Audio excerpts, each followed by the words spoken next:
Hey peeps! So I thought I better make this video now before it gets a bit too late, but this is something that I started off camera and it looks like it's been a success, so while it's still in the early stages, I thought why not share the experience.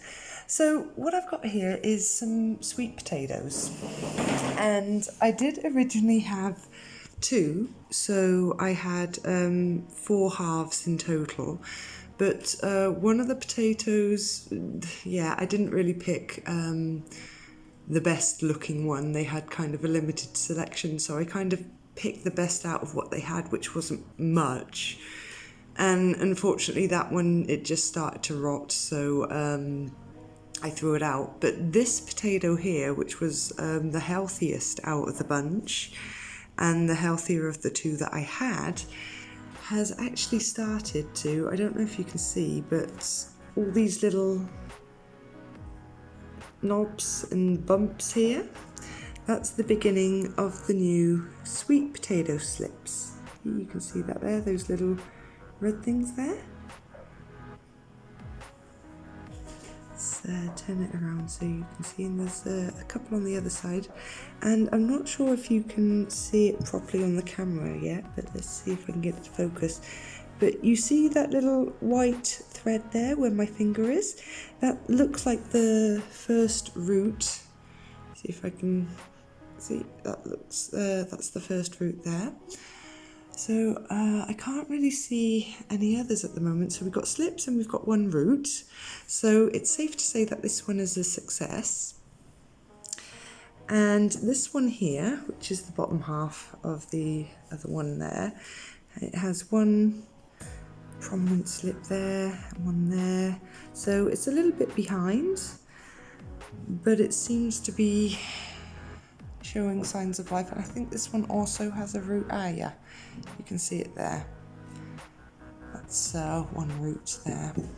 So this is the top half, this is the bottom half. Now, I figured it would be better to do it this way because from what I was seeing of sweet potatoes and how to propagate them, I heard that if you just take the whole potato and put it in the water, it can rot. There's basically a 50-50 chance because you've put it upside down.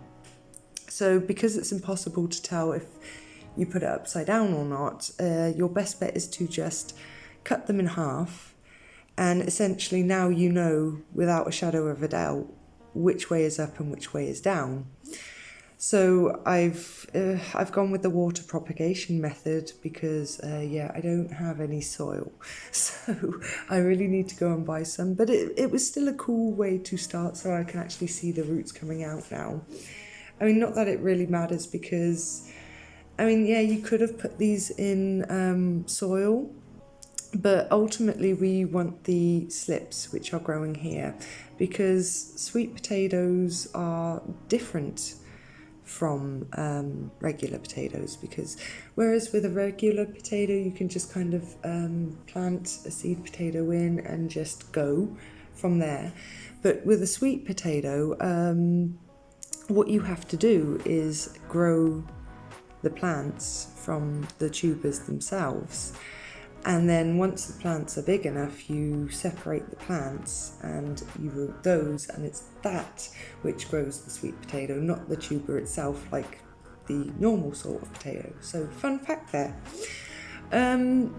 So what we're going to do is we're going to follow the progress of these sweet potato slips as they grow, and once they are big enough we'll separate them and root those plants, and then hopefully we will have sweet potato plants ready to go for the spring. So yeah, I'm just going to leave it here for now, and yeah, I'll catch up with you guys when we have a little more action on these guys.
So it's now the 12th of March,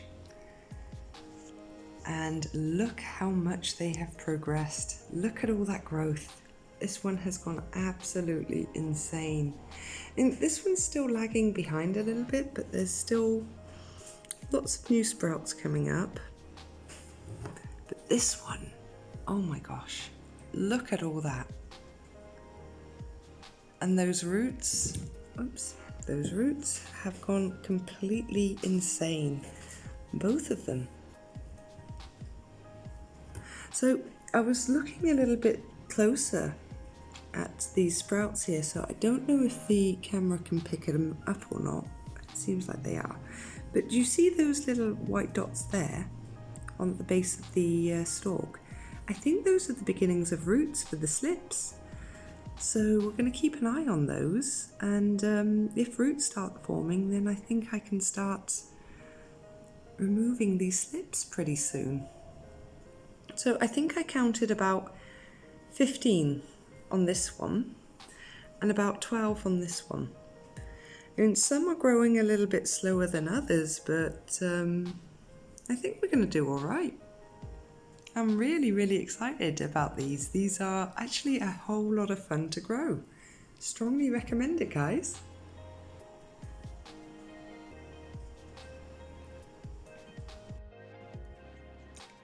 Okay, so it's now March 25th, and my gosh, 3 weeks later, and look at how well they have grown. They look so pretty. But I was looking at them, and I think I can see about 5 slips that are ready to come off and go into some water to start forming their roots. Because I noticed at the bottom here, I showed you on the last update, but sorry, just try to get it into focus here. You can see some white dots there, and I think those are the beginnings of some roots, but let's see if I can find something a little bit more clearer. So there they are there. Again, you can see them there, right there. So I think those are the beginnings of the roots, and I think they're just about tall enough. So they're a few inches long. I think this is about a good length to take them off and give the other slips some room to grow. And hopefully they grow a little bit faster, because the potato will be given less energy to the ones I take off, in theory. But I think in hindsight, what I would do when I try this next year is I would start it earlier. Because I started this early February, but I think January, mid-January might be better, because these can take so long to grow. You're looking at about 60 to 90 days, you know, to root and grow the slips themselves, and then to take the slips off and then let the slips grow their roots. And then once those roots have grown, then you can plant them out about April, May time. And then you can harvest October, maybe November, depending on when you're due to get your frost, because they're not frost tolerant. But yeah, I think I would start these early to mid-January next year. And obviously I'll follow the progress on how attempt number 2 goes. But so far these seem to be going well.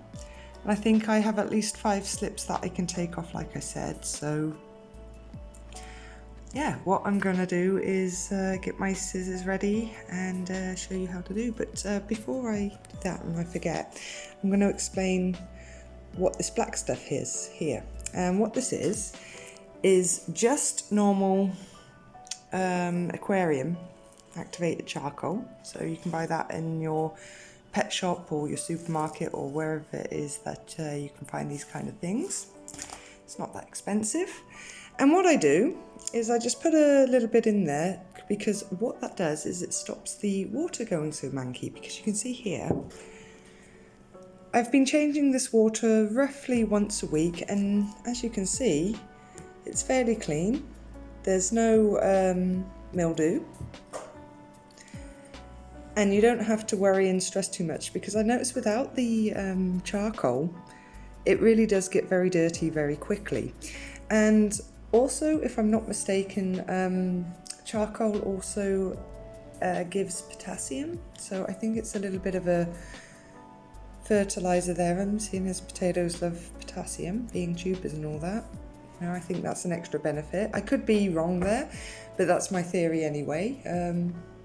Not sure if it's bullshit or not, so fact check it, but that's my theory and it seems to work well for me, so that's why I do it. So there's the charcoal. All right, so let's get these slips cut off. Okay, so I think that's a good angle. Let's move the box out of the way there. All right, so I'm going to start with this potato first because it's got the least amount of slips on.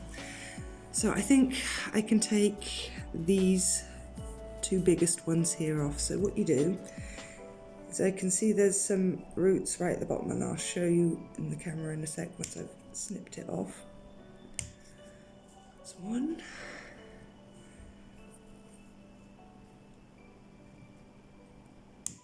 That's two.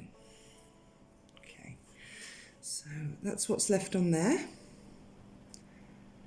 Oh, hopefully those can grow a little bit more vigorously now the potato is giving less energy to those two big ones. So what I've done here, you can see that I've cut it as close as I could. Not quite sure if it's going to focus. Hang on a sec. I think I damaged a couple of the little root sprouts at the bottom, but I think that'll be okay. And this one here, it's a little bit shorter, but yeah, so there's the bottom there. So what I'm going to do now is I'm just going to get my water and pop him in there. I think what I'm going to do, because he's a little bit shorter, is I'm going to take off this leaf here. That's the leaves at the bottom, and maybe that will give some extra sprouting points for the roots. I'm sorry if it's out of focus. Hang on. There we go, guys. I'm really sorry about that. I think I'm going to have to also take off these little leaves here, like that. Put that in there like that. Okay. So, this one is the one with the most in. So start here on lowest.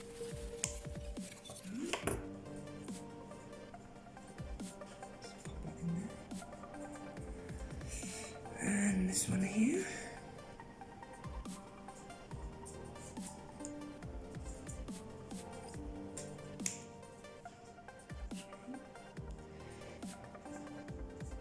And this one here.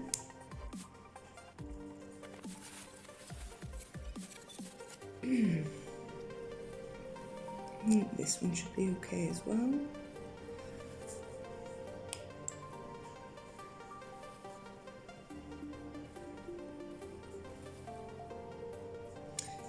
Maybe this one here, because there's one growing directly behind it. Okay, so that's what's left on this one here. Okay, so this is what I've got left.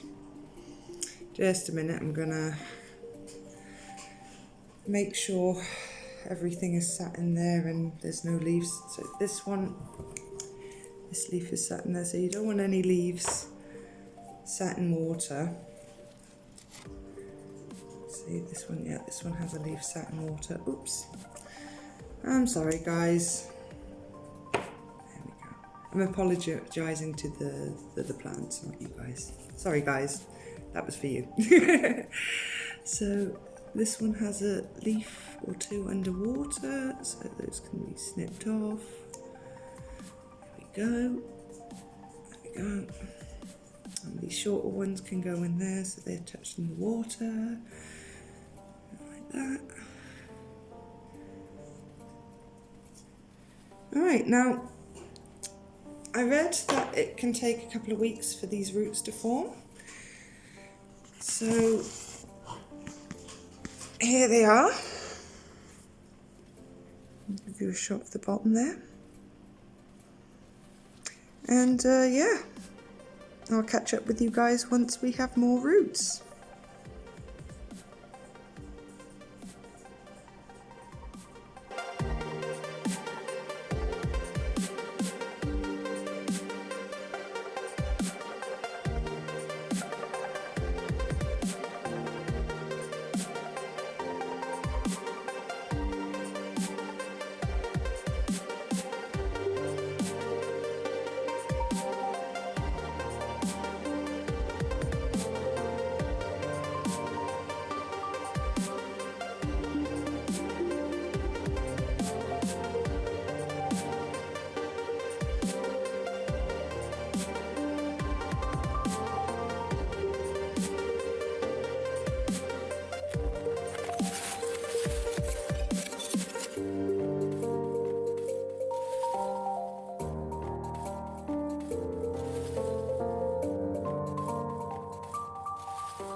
Okay, so 4 weeks later, and you can see a lot has changed. So it's now the 9th of April and the weather is looking absolutely gorgeous, and we're in the low 20 degrees Celsius. So I thought, well, why not get these guys out and into their final destination, as they've got a lot of lovely roots going on. So I think there should be enough to put them into soil and get them acclimated and starting to grow some yummy sweet potatoes. And these are the mother potatoes here. As you can see, they're not looking as bold as the last time we left them off. They've got lots of new growth. They are absolutely going nuts and just keep throwing out more slips. So these ones are a little bit too small to take off, although I could. Maybe we try a little bit of an experiment and take off a couple of the bigger ones and plant them up into soil before planting them onto their permanent home instead of doing them in water, but we'll see. So yeah, we'll just put these to one side for now and focus on these ones. But I think I've got about 9 in here. I'll need to count them. And I've got my last potato sack here. Yeah, that one's still doing nothing. That's my other potato, by the way. I planted a seed potato in there and it's not doing much, so maybe I do an investigation, but yeah, that's for another video. And here's the other one, looking fabulous. But anyway, I digress. So these are the 2 sacks that I've got set up for the sweet potatoes at the moment. One is just, you know, a recycled woven building material bag of some sort, and that's just one of those woven ones with, well, the non-woven ones with the flappy things like the other potato ones. So we're going to get these guys out, see how many we've got, and then we're gonna figure out how many we can place per pot. Okay, so I've got 9 as I thought, and you can see here the roots are looking they're a little small, but I think they'll be okay once they're planted up. So there's 8, so that's 4 each in these sacks here, which I'll plant into the soil in a moment once I amend it with the fertilizer. And over here, so there's the 9th one here, and it's really not done as well with roots, as you can see. So I think what I'm going to do is instead of putting some of the larger ones from here in soil, I think I'm just going to cut some off and put them in here for another sack of potatoes, and they can root together, because it kind of looks lonely just one in that glass there. Already refreshed the water. So yeah, back over here. So I'm just going to amend these sacks here with my granular fertilizer, and then we'll get them planted and I'll show you what they look like. And there they are. So I've removed a couple of the lowermost leaves and buried them as deep as I could to encourage more root growth up the stem. So hopefully these guys will start vining out and growing lovely. But what I'm going to do is just going to give them a little bit of water.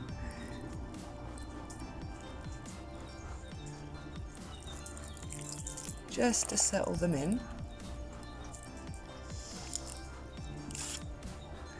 Don't want them to have too much of a shock being too dry in the new home, because they're used to being nice and wet.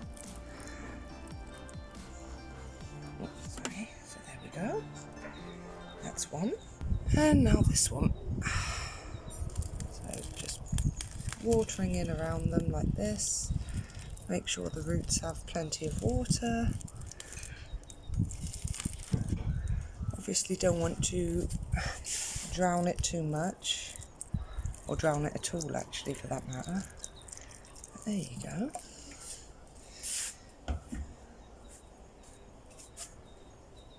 Okay. Now over here, I know they're a little bit too short, but I thought, well, I want to do a little bit of an experiment and see just how short you can cut them. I mean, they're all suspending nicely in the water, and I'll see if those root, but if they do, I'll plant them up. And of course, these guys here are going to continue to throw more slips, and hopefully I get a few more plants. Maybe I can get a couple more sacks. But there you have it, guys. That's how you grow and plant up your own sweet potato slips. Whether or not this is a success and I get a good harvest, that's yet to be seen, but I'll be sure to keep you updated. But for now, I think that concludes this part of the video. So, gonna wrap it up there. Thanks for watching, peeps. As always, it's much appreciated. Much love, and I will see you in the next video. Bye-bye.